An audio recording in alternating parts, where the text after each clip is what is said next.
Jadi ada waktu dong Ada, di alam barzah. ada. Dan itu Tapi lama. waktu nggak berjalan linear atau sama? Waktu kita nggak ada konsep waktu seperti dunia tentu saja, Iya. tapi dikatakan sangat lama sekali.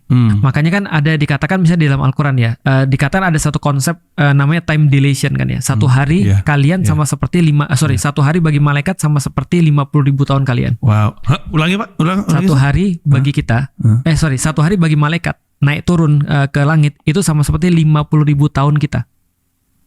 Gokil. Interstellar, tonton film itu. Iya betul. Itu time dilation kan itu kan ya. Nah, ini ada konsep seperti itu di dalam Islam. Nah, artinya ketika nanti kita di alam barzah itu dikatakan panjang sekali. Makanya kan kita sering bilang gini ya. Kita hidup di dunia misalnya cuma sekitar 70 tahun ya. Syukur-syukur kalau nyampe ya. Syukur-syukur kalau lebih, yang penting sehat. Tapi berapa banyak baju kita yang kita pakai selama 70 tahun misalnya. Kita tentu nggak bisa ngitung sampai sekarang, dan kita nyiapin itu seumur hidup kita beli yang baru, kita pilih yang paling bagus dan segala macam. Tapi dengan konsep yang sama, kita mikir nggak sih pakaian kita nanti di alam kubur?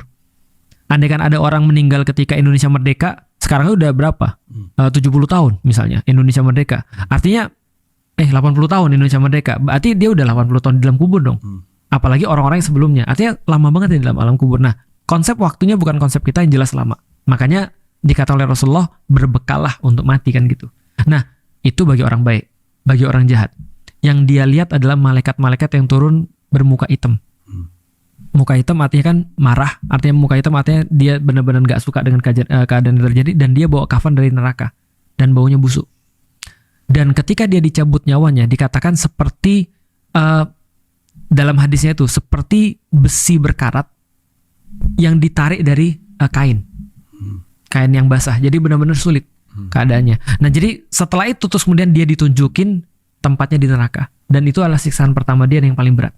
Dan setiap waktu ketika dia terus kemudian sudah di tanah, dia akan terus kemudian mengalami ya siksaan-siksaan yang sudah kita tahu itu, siksaan-siksaan alam kubur itu.